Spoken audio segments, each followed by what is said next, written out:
Tanpa gol di babak pertama membuat Pioli beradaptasi dengan lawan dan mengubah total cara bermain di babak kedua. Lalu adaptasi dan perubahan apa yang dilakukan, dan bagaimana perubahan tersebut menopang kemenangan Milan? Temukan semua jawabannya di video ini. Pioli kembali gunakan formasi 4-3-3. Absennya sejumlah pemain membuat komposisi pemain berbeda. Di bek tengah, Kier diduetkan dengan Theo, sementara fullback kiri diisi Florenzi. Untuk di tengah, Bennacer kembali masuk line up awal melengkapi trio gelandang. Mengenai kebenaran formasi ini akan dibahas nanti. Sekarang yang patut diingat adalah posisi 3 gelandang Milan karena akan dibahas lebih lanjut nanti.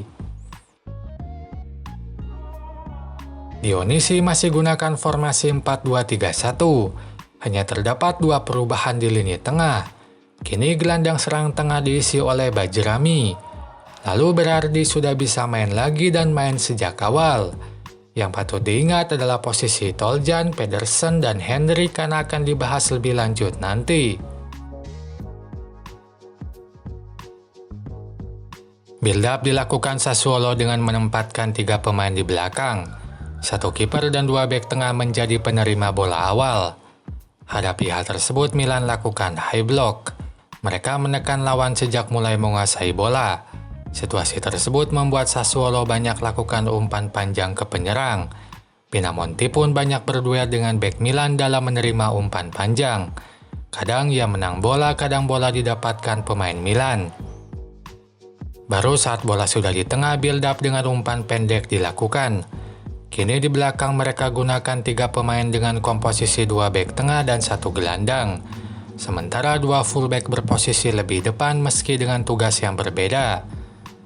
Bila serangan dilakukan dari kanan, fullback kanan akan berposisi lebih maju dan fullback kiri lebih belakang.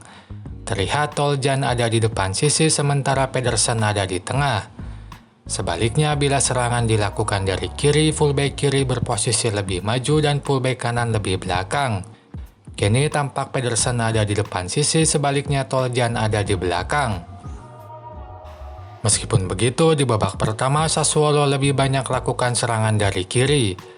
Itu tak lepas dari switch play yang dilakukan. Saat serangan dilakukan dari kanan, bola bisa dipindahkan secara cepat ke kiri. Berardi beberapa kali lakukan ini di babak pertama. Situasi ini membuat bobot serangan jadi lebih banyak dilakukan dari kiri. Tapi di babak kedua hal tersebut berubah. Kini mereka menitik beratkan serangan dari sisi kanan dan tidak lagi lakukan switch play. Itu dilakukan dengan memanfaatkan kondisi Leo yang kadang telat membackup pertahanan, sehingga fullback yang maju tanpa pengawalan. Inilah yang membuat serangan Sassuolo lebih tajam di babak kedua. Sayang gol tak mampu mereka ciptakan.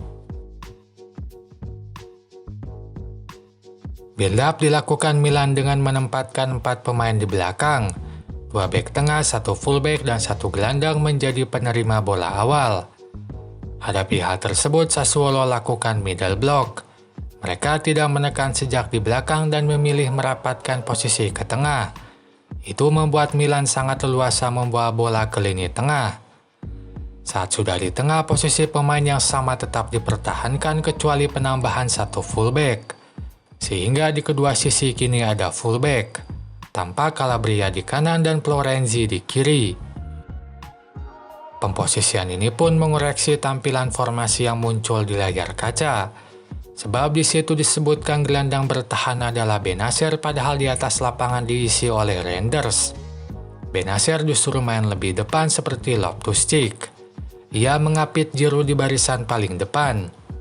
Situasi ini pun menjelaskan eksploitasi lebar lapangan dilakukan Milan. Mereka menempatkan 5 pemain di depan untuk membongkar pertahanan lawan. Praktis situasi ini membuat Calabria dan Florenzi lebih banyak bertahan di belakang. Sebab tugas menyusup ke ruang kosong sudah dilakukan Bennacer dan Loftus-Cheek. Misalnya pada cuplikan ini, saat Pulisic main lebih dalam, ruang kosong di sisi kanan muncul. Maka pemain yang masuk ke ruang kosong tersebut adalah Bennacer. Hanya saja di babak pertama Milan cukup banyak lakukan umpan panjang padahal tekanan lawan minim. Selain itu pun menyanyiakan penempatan 5 pemain di depan.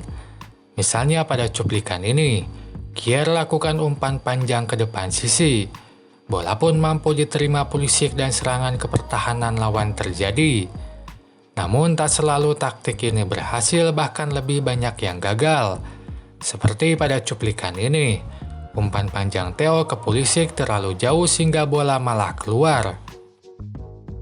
Tak hanya saat di belakang, saat sudah di depan kotak penalti pun sama. Milan tampak ingin segera lesahkan bola ke gawang lawan. Pada cuplikan ini, umpan Leao ke Loftus-Cheek adalah umpan pertama setelah bola bisa dibawa ke pertahanan lawan.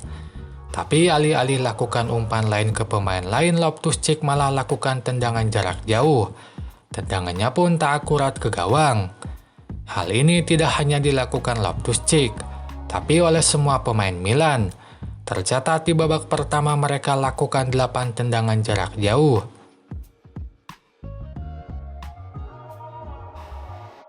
Di babak kedua semua hal tersebut diubah. Umpan panjang dikurangi dan kini build up didominasi umpan pendek. Seperti pada cuplikan ini, bola diumpankan dulu ke gelandang di tengah, tidak langsung diumpankan ke depan. Baru setelah itu diumpankan ke depan. Hal yang sama pun berlaku saat sudah di depan kotak penalti. Kini di babak kedua intensitas tendangan jarak jauh menurun dari 8 menjadi 2. Milan tampak lebih sabar dan banyak lakukan umpan sebelum tendangan dilakukan ke gawang lawan. Misalnya pada gol Milan, saat bola sampai di pertahanan lawan mereka tak buru-buru lakukan tendangan ke gawang. Mereka lakukan dulu umpan-umpan pendek sambil mencari celah. Pada gol ini celah tersebut dilihat Bennacer. Maka setelah 4 umpan pendek dilakukan, Bennacer lakukan umpan kelima ke arah Pulisic. Pulisic mampu meraih bola dan gol pun tercipta. Itu saja pembahasan di video ini. Silakan tulis apapun pendapat kalian di kolom komentar.